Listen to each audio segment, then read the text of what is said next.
Today we're going to show you how to remove the coil and spark plug wires from a 97 through 2001 Toyota Camry 2.2 liter. First thing we did was remove this, I think this is a PCV or EGR tube from the air cleaner assembly, and tuck it back out of the way so we can get better access to the wires for the coils right up here on top, and the primary coil wires here as well.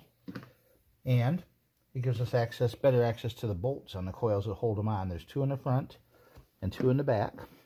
And the front one's pretty straightforward right here on top. But the bottom one below that's kind of a pain to get to. If I was going to do that one, which we don't have to, I don't think, I would use a ratcheting box end wrench. That would be, I think, the best way to get that, or else a short socket with a swivel or wobble extension on it and come in through the front through here.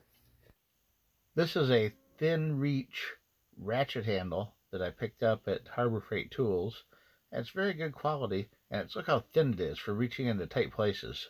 But for the back one, you can do it just fine with a deep well and an extension, or, you know, all you need is about this much reach so you can get in there and get to them both. They're both pretty easy to reach. And what you do is you just reach down through here behind these two rubber tubes. I don't know if you can see them moving. Behind those, and see where my finger is? The one bolt is right there, and another bolt is about 2 inches below it, and they screw right into this cast iron plate right here. So we're going to take those out, and then the coil will pull right up out through that opening. And once it gets up a little higher, well, you can see we already popped the connector cable for the primary off of it. Alright, that's pretty much it. We'll pull it out right now and show you. This is the coil once you get it off. We've already removed one side. We removed the two mounting bolts. They're both 10mm here. And we removed the main connector plug by squeezing it real tight and pulling it off. That was a traditional plug. It was easy to do. This side's a little different. People think you squeeze and squeeze and squeeze and you can't get it off. And what happens is they squeeze and pull so much they end up breaking the snap mechanism off. So the trick is not to squeeze it. The trick is to go up underneath the end on the back side and lift that up. Lift that up, then it pulls right off. And then this part pulls out, like so.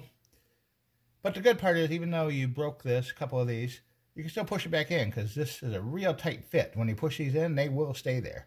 So you don't have to worry about replacing this lock clip if you happen to break it. It's not a big deal. Now, this is, I think, number 2 and 3 coil. Yeah, it says it right on there, 2 and 3.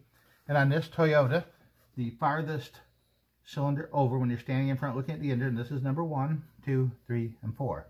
So all you got to do is find the 2 and 3 wires, which are already in my hand, and hook them up to the 2 and 3 terminals. And then we're going to drop it back down into place, hold it where it goes, and put the two 10mm bolts back in. I've added a link in the description of the video to this parts kit from Amazon that includes both coils and a new wire set for $40.